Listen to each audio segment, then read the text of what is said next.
கேளுங்க.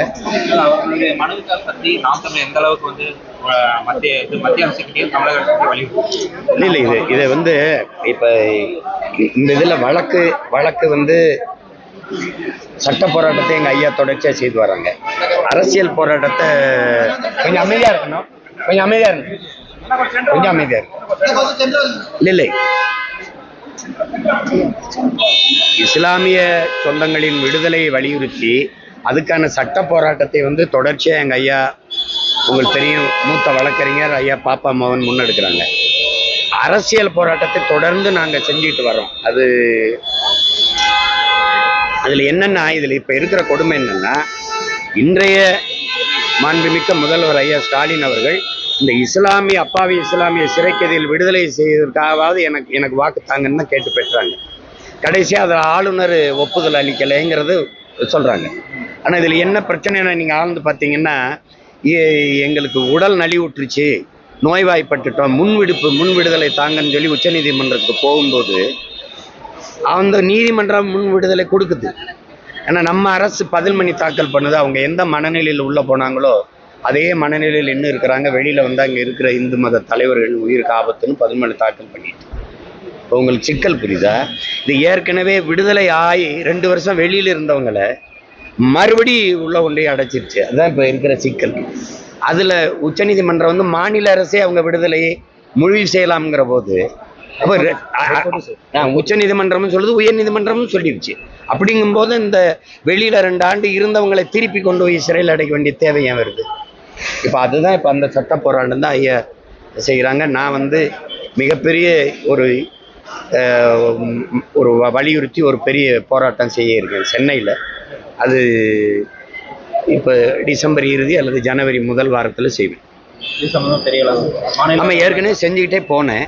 அப்போ போகும்போது இந்த வலியுறுத்திட்டே போனேன். ஒரு குறிப்பிட்ட இடத்துல எனக்கு இந்த அனுமதியை தரலை. அது குறிப்பாக மேலப்பாளையம் பாளையங்கோட்டையில் செய்ய போகும்போது தரலை. கேட்டால் அதுக்கு பதிலாக ஆர்எஸ்எஸ் அனுமதி கேட்குது அப்படின்னு. நான் கூட சொன்னேன், நீங்கள் அவங்களுக்கும் கொடுங்க, எனக்கும் கொடுங்க, அவங்க பிரச்சனையை பேசிட்டு நான் என் பிரச்சனையை பேசுகிறேன்னா. ஆனால் மறுத்துட்டாங்க. அப்போ அதுக்கப்புறம் எனக்கு அது தொடர்ச்சியாக அந்த வாய்ப்பு மறுக்கப்பட்டதுனால இப்போ நான் அதை செய்கிறேன். நான் அது ஒரு ஒரு ஆவணப்படம் எடுத்தீங்க. இந்த பாதிக்கப்பட்ட எங்கள் குடும்பங்களை, இப்போ என் தங்கச்சி போல் உள்ளவங்களெல்லாம் பேச வச்சு, இப்போ நாங்கள் பேசுகிறது உங்களுக்கு புரியல, என் தாயும் தங்கையும் எங்கள் குடும்பமாக அந்த கண்ணீரோடு அந்த வேதனையை பதிவு பண்ணும்போதாவது எங்கள் வலி உங்களுக்கு புரியுதான்னு கேட்குறதுக்காக எடுத்திருக்கேன். அதை போட்டு திரையிட்டு காட்டி அது ஒரு பெரிய மாநாடு போல் செய்யிருக்கேன். அதை விரைவில் செய்வேன்.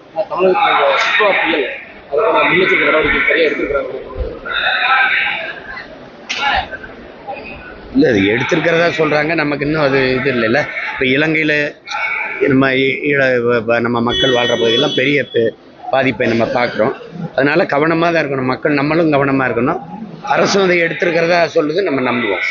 வேறு என்ன, முன்னெச்சரிக்கை எடுத்திருக்கிறதா எல்லாரும் சொல்கிறாங்க. நீங்கள் மருத்துவர்கள்லாம் 24 மணி நேரம் பணியில் இருக்கணும், காவலர்கள்லாம் விழிப்புணர்வு இருக்கணும், மீட்பு படையெல்லாம் கவனமாக இருக்கணுங்கிறத நம்ம செய்தியில் நீங்கள் காட்டினதை பார்த்தா தான் நான். அதெல்லாம் சொல்லாதீங்க, அதெல்லாம் அரசு செய்யலை. பெரும்பு இப்போ நமக்கு காலநிலை மாற்றத்தால் நம்ம இருக்கிற ஒரு பேரிடர், நமக்கு பருவமழைன்னு ஒன்றும் கிடையாது, அதை மறந்துடுங்க. பெருமழை புயல் மழை தான் இது அவங்களுக்கு. அது வந்து அதை எதிர்கொள்ள தயாராகிடும். நம்ம அழிவை நோக்கி நகருங்கிற புரிதலும் உணர்வுமே நமக்கு இல்லை. அப்படிங்கும்போது ஒவ்வொரு முறையும் இந்த மாதிரி தான், எப்போ மழை பெய்யும் எப்போ புயல் வரும்னு எவனுக்கும் தெரியாது. இப்போ அதை பேசிக்க முடியாது. செயல்படலை இல்லை, உங்களுக்கு தெரியுது இல்லை, செயல்படலை. நீர்த்தேக்கங்களை தூர்வாரி பராமரிக்கலை, புதிய நீர்த்தேக்கங்களை உருவாக்கலை, இருக்கிற நீர்த்தேக்கங்கள் ஆக்கிரமிக்கப்பட்டுருச்சு. இதை எத்தனை வருஷத்துக்கு பேசுறது? ஆக்கிரமிப்பை இடிங்கன்னு சொல்கிறாங்கல்ல, அந்த நீதிமன்றம் எங்கே கட்டப்பட்டிருக்கு தம்பி? அரசு அலுவலகங்களே புரியுது உங்களுக்கு, ஏரி ஆக்கிரமிச்சு தான். பல விண்ணூர்தி நிலையங்களை ஏரி ஆக்கிரமிச்சு தான். அப்புறம் மக்களை ஆக்கிரமிச்சுட்டாங்கன்னு பேசிட்டு இருந்தா அப்படி. சரி,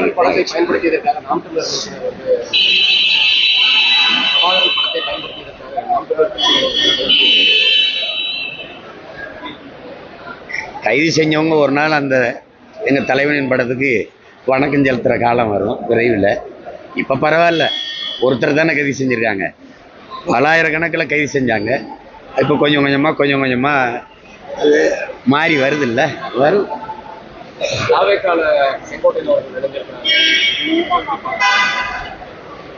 இணையும் போது பார்த்தேன், நீங்கள் எப்படி பார்த்தீங்க, இணையும் போது பார்த்தீங்கல்ல, அப்படி நானும் பார்த்தேன். ஐயா என்னுடைய மதிப்பிற்குரிய ஒருவர், அவருக்கு என்னுடைய வாழ்த்துக்கள். ஐயா நம்ம அதில் ஒன்றும் கருத்து இல்லை. ஒவ்வொரு கட்சியும் தன்னுடைய அணியை வலுப்படுத்த தான் போராடும். அதில் போய் கூட்டணி வைக்காதீங்க. என்னைய சொன்னீங்கன்னா நான் கூட்டணி வைக்கல, தனிச்சு போட்டிடுறேன். அதான் அதை தான் நான் சொல்ல முடியும். நீங்கள் ஏன் கூட்டணி வைக்கிறீங்கன்னு நான் ஏன்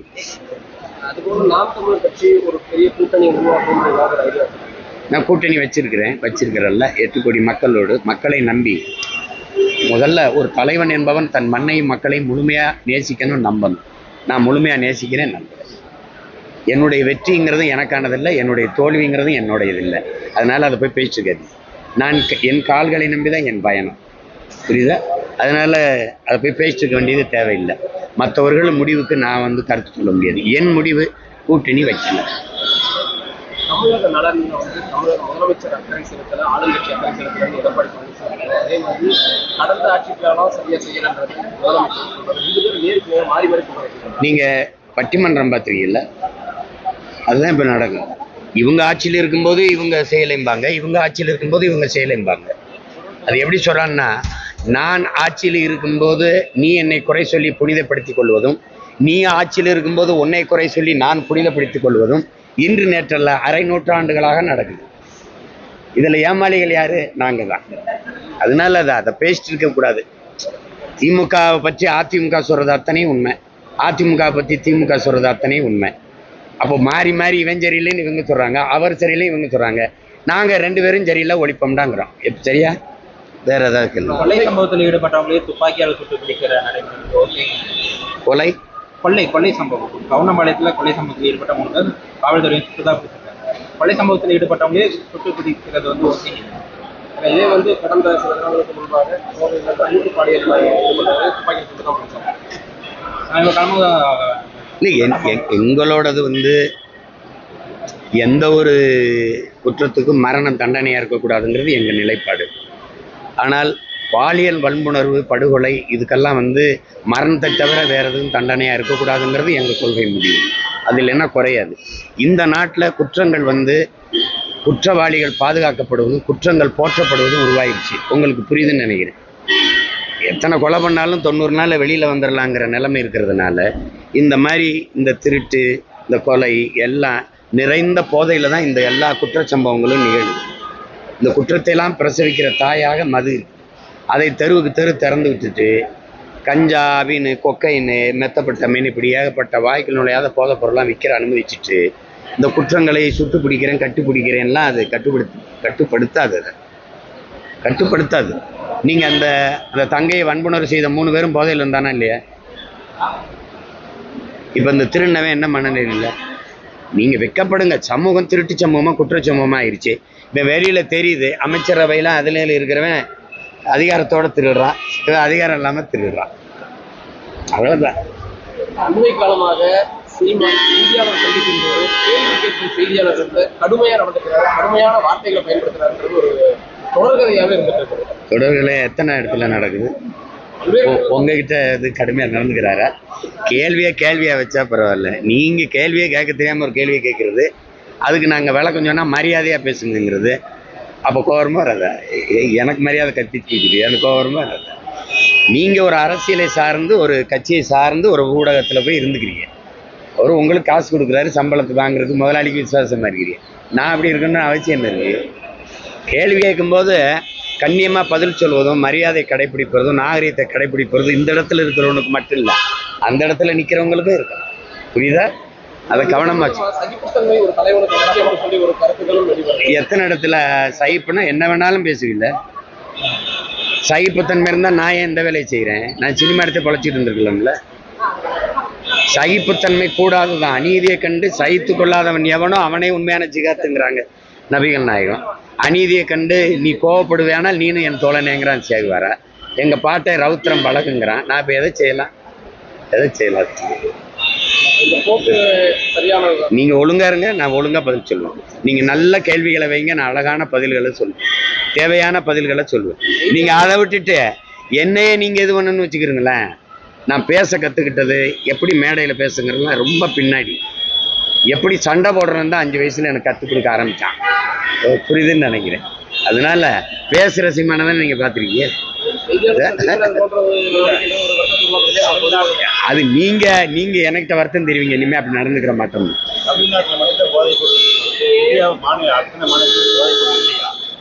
அது ஆளும் பிஜேபி அரசாங்கத்தை இருக்கா இல்லையா? நீங்க என் வீடு குப்பையா கிடக்குன்னா அந்த வீட்டுல குப்பை இல்லையான்னு கேட்கக்கூடாது. புரியுதா? நீங்க உங்க வீட்டை சுத்தமா வச்சுக்கணும். நான் என் நாட்டை பத்தி தான் பேச முடியும். எங்க அவங்க அப்பையும் குடிக்கிறான் அப்படிங்கிறதுக்கா எங்க அப்பனும் குடிக்கணுங்கிறது பேச கூடாது. அது தப்பு. எப்படி சொல்றீங்க?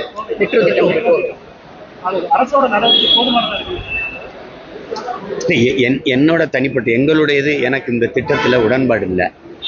உங்களுக்கு புரியுதுன்னு நினைக்கிறேன். 72,000 கோடி இதுல முதலீடு செய்யப்படுது. இதுவே பல மாவட்டங்கள்ல, பல மாநிலங்கள்ல, பல நாடுகளில் இது தோல்வியடைஞ்ச ஒரு திட்டம். உலக வங்கியின் திட்டம் இது. உங்களுக்கு புரியும். திடீர்னு துறைமுகம் கட்டுவது, திடீர்னு விண்ணூர்தி நிலைய விரிவாக்கம், திடீர்னு பேருந்து நிலைய இடமாற்றம், திடீர்னு 8 வழிச்சாலை 10 வழிச்சாலை, இதெல்லாம் எதுக்கு போடப்படுதுன்னு எனக்கு தெரியறதுனால நான் எதிர்க்கிறேன். எனக்கு வேண்டியது இருக்கிற சாலையை, எல்லார் வீட்லேயும் வாகனம் இருக்கு, அரசு போக்குவரத்து இருக்கு, தொடர்வண்டி ஏற்கனவே இருக்கு, தானி இருக்கு, உந்துருளி இருக்கு. எங்களுக்கு போறதுக்கு ஒரு நல்ல பாதையை கொடுன்னு தான் கேட்குறோம். நீ அதுக்கு மேலே எல்லாத்தையும் மேலே கட்டுறேன்னா 100 பேர்ல எத்தனை பேர் மெட்ரோவில் போகிறான்? எதுக்கு 72,000 கோடி படிக்க உட்காந்து பிள்ளைய படிக்க பள்ளிக்கூடம் கட்டி தர மாட்டேற? நான் படுத்து மருத்துவம் செய்கிற ஒரு தரமான மருத்துவமனை கட்டி தர மாட்டேற? பறக்கிறதுக்கு மட்டும் இவ்வளோ பெரிய விண்ணூர்தி நிலையத்தை கட்டுற? அந்த முதலாளி யாருன்னு கேட்டால் சொல்ல மாட்டேற. இந்த ஃப்ளைட் ஓட்டுறாருல அந்த முதலாளி யாரு? யார் வசதிக்கு கட்டுற? அப்போ இது எது அத்தியாவசியம்னு இருக்குல்ல, எது அத்தியாவசியம்? பசியோடு இருக்க மக்களை பற்றி கவலைப்படாம நீ பறக்கிற பயணிக்கிற மக்களை பற்றியே கவலைப்பட்டுக்கிட்டு இருக்க. நீ வானூர்தி நிலையம் இருக்கிற மாதிரி, பேருந்து நிலையம் இருக்கிற மாதிரி, வணிக வளாகங்கள், திரையரங்குகள் இருக்கிற மாதிரி பள்ளிக்கூடங்கள், கல்லூரிகள், அரசு மருத்துவமனைகள் இருக்கா? அப்போ வலிக்குமா வலிக்காதா? அதனால அதில் எனக்கு உடன்பாடு இல்லை. அது நிதியை கூடு, நாசமாக போ. 156 லட்சம் கோடி இந்தியா கடன் பெற்றுச்சு. என் மாநிலம் 10 லட்சம் கோடி கடனை தொற்றுச்சு. யார் தலையில சுமத்திட்டு போவ? அதில் எனக்கு பெரிய இது இல்லை, கருத்து இல்லை. என்னத்தையோ பண்ணிட்டு போங்கிறதா.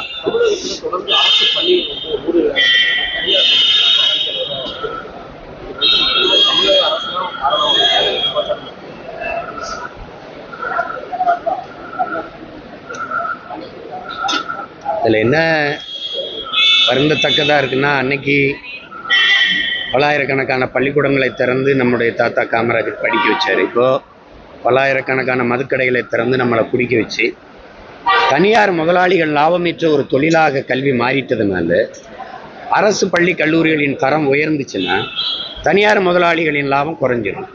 உங்களுக்கு விளங்குன்னு நினைக்கிறேன். இப்போ தனியார் முதலாளிகாரனா அதிகபட்சமாக 2 கட்சியில் ஆட்சியில் இருந்த அமைச்சர் பெருமக்கள், பாராளுமன்ற உறுப்பினர்கள், அவர்களுக்கு தான் அதிகமாக தனியார் கல்லூரி, மருத்துவமனைகள் எல்லாம் இருக்குது, மருத்துவக் கல்லூரி எல்லாம் இருக்குது, பள்ளிகளும் இருக்குது. இப்போ அதனால இந்த அரசு பள்ளி கல்லூரிகளின் தரம் உயர்த்தப்படுவதில்லை. தனியார் முதலாளி லாபத்துக்கு அரசு போக்குவரத்து தரம் உயர்த்தப்படுவதில்லை. தனியார் முதலாளி லாபத்துக்கு அரசு மருத்துவமனையின் தரம் உயர்த்தப்படுவதில்லை. இது உங்களுக்கு தெரியுது. இந்த அடிப்படை அதில் ஏற்படுற சிக்கல், அரசு பள்ளியின் தரம் குறைகிறதுனால தான் அங்கிருந்து பிள்ளைகள் தனியார் பள்ளியை நோக்கி படையெடுக்கிறாங்க. அப்போ மாணவர்களே வந்து சேர்றதில்லைங்க காரணத்தை காட்டி நீ மூடிடுற. புரியுதா? இப்போ பினராயி விஜயன் வந்தவன் கேரளாவில் 30 விழுக்காடு அரசு பள்ளியை நோக்கி மாணவர்கள் படையெடுப்பது கூடியிருக்குன்னா அவன் தரம் உயர்த்துறான். அங்கே அரவிந்த் கெஜ்ரிவால் டெல்லிக்கு வரும்போது அவர் நட்சத்திர விடுதி போல பள்ளி கட்டிடங்களின் தரத்தை உயர்த்தி, கல்வி தரத்தை உயர்த்தினோன்னு தான் மறுமுறை ஜெயிச்சார் அவர். அப்போ அந்த மாதிரி அவங்க செய்யலை. இப்போ நாங்கள் வரும்போது ஒரு கேள்வி நீங்கள் எழுப்பி பாருங்க. 8 கோடி மக்களால் நிறுவப்பட்ட ஒரு அரசால் கொடுக்க முடியாத கல்வியை ஒரு தனியார் முதலாளி கொடுத்துருவாரு, ஒரு முதலாளி மருத்துவத்தை கொடுத்துருவாருன்னா அரசு தோக்குதா? அந்த கேள்வியை நீங்கள் எழுப்பி பார்க்கணும். அப்படித்தானே? ஒரு அரசுங்கும் போது அதுக்கு ஒரு தரம் இருக்கணும்ல. ஏன் அரசு போக்குவரத்தை விட தனியார் போக்குவரத்து, ஏன் அரசு பேருந்தை விட எல்லாம் அப்படிங்கும்போது அது என்ன அரசு தோல்வியுற்ற அரசா? அப்போ அதுதான் இங்கே இருக்கிற வழியா இருக்குது. அப்போ ஒரு முதலாளி ஜெயிச்சிடறான், தரமானது அவன் தான் கொடுப்பான், மின் உற்பத்தி விநியோகம் அவன் தான் கொடுப்பான், குடிநீர் அவன் தான் கொடுப்பான். அரசு என்ன வேலை செய்யும்? சாராயம் விற்கும். இது ஏற்புடையதான் பாருங்க. அப்போ அதனால இதை மாற்றணுங்கிறதுக்காக தான் நாங்கள் வேலை செய்வோம். இப்போ நாங்கள் வரும்போது என்ன சொல்கிறோம்? கல்வி மானுட உரிமை, கொடுக்க வேண்டியது அரசின் கடமை. அதை உலகத்தரத்திற்கு ஆகச்சிறந்த கல்வியை ஏழை பணக்காரன் உயர்ந்தவன் தாழ்ந்தவன் என்ற பாகுபாடு இல்லாமல் சரியாக சமமாக தரமாக எல்லாருக்கும் கொடுப்பாங்க. நான் வந்த பிறகு என் ஆட்சியை கொடுங்க, அரசு பள்ளி கல்லூரிகளுக்கு போகிற மாணவர்கள் எண்ணிக்கை குறைதா இல்லையா? இந்த தனியார் பள்ளிக்கு போகிறது, அரசு பள்ளி கல்லூரிக்கு வர மாணவர்கள் எண்ணிக்கை கூடுதா இல்லையா? அரசு பள்ளி கல்லூரியில் படிக்கிற பிள்ளைகளுக்கு வேலையில் முன்னுரிமை. சட்டம், அமைச்சர் பெருமக்களோ பாராளுமன்ற உறுப்பினரோ சட்டமன்ற உறுப்பினரோ மாமன்ற உறுப்பினரோ அரசு அதிகாரிகளோ எல்லார் பிள்ளையும் அரசு பள்ளி கல்லூரியில் தான் படிக்கணும். சட்டம் தானா தனவு இருந்துட்டு போகுது. அரசு பள்ளியில் வேலை பார்க்குற ஆசிரியர் பெருமக்கள், கல்லூரியில் வேலை பார்க்குற பேராசிரியர் பெருமக்கள் பிள்ளைகள் அந்த கல்லூரி பள்ளியில் படிக்கிறாங்களா? இல்லை. என்ன தரம் இல்லை. அரசை நடத்துகிற அதிகாரிகள், இப்போ என் தம்பி செந்தில் பாலாஜிக்கு உடம்பு முடியல, தாத்தார ஓமந்தூர் ராமசாமி ரெட்டியார் பேரில் இருந்த அவர் பேரில் இருந்த அரசு மருத்துவமனை படுத்தார். 2 நாளில் காவிரிக்கு ஏந்துக்கிட்டு போனீங்க. என்ன தரம் இல்லை. நீங்கள் நடத்துகிற மருத்துவமனையிலே உங்களுக்கு நம்பிக்கை இல்லைன்னா நான் எப்படி போய் நம்பி படுக்கிறது? ஐயா கலைஞருக்கு முடியலன்னா, கருணாநிதி ஐயாவுக்கு முடியலன்னா காவேரி அல்லது எம்ஜி ராமச்சந்திரா, ஐயா எம்ஜிஆருக்கு முடியலன்னா ராமச்சந்திரா அப்பலோ, அம்மா ஜெயலலிதாவுக்கு முடியலன்னா ராமச்சந்திரா அப்பலோ. நான் அரசு இதில் போய் படுக்கணும். ஏன்? தரம் இல்லை. நான் செத்தா என்ன? புரியுதா உங்களுக்கு? அதனால அந்த நிலையை மாற்றணுங்கிறோம். அதுதான் மாறுதல்ங்கிறோம். 26 தேர்தல் எப்பவும் போல நடக்கும். 2 கட்சியும் போட்டி போட்டு அறிவிக்கும் சலுகையில். அது வாக்குக்கு காசை கொடுக்கும். என்கிட்ட என்ன இருக்குன்னு நினைக்கிறீங்க முன்னெடுக்கிறதுக்கு? நாங்கள் ஆட்சிக்கு வந்தால் இந்த நாடு எப்படி இருக்குன்னு சொல்லலாம். நான் சொன்னது புரியல, நான் காட்டுவேன். இந்த மாதிரி எல்இடி பாரு, என் ஆட்சியில் இவர் கேட்குறாருல பள்ளிக்கூடம் எப்படி இருப்பார், இந்த மாதிரி கல்லூரி எப்படி இருப்பார், போக்குவரத்து எப்படி நடத்துகிறேன் பாரு, பாரு வேலை வாய்ப்பை எப்படி பெருக்கிறேன் பாரு, பசி இல்லாத என் நாட்டை எப்படி உருவாக்குறேன், குழந்தைகள் நலன் எப்படி, பெண்கள் பாதுகாப்பு எப்படி, அதை எப்படி பண்ண சொல்லும்போது ஒன்று இருந்தாலும் எதையோ சொல்லியிருக்காங்களே. அப்போ நான் காட்டுறேன் இது எப்படி சாத்தியம்னா, இந்த நாட்டில் இருக்கு பாரு, இது மாதிரி இங்கே இருக்கு பாரு. இல்லைங்களா?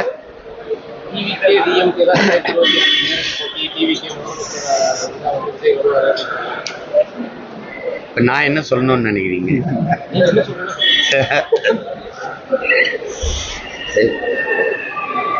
மோதட்டும்.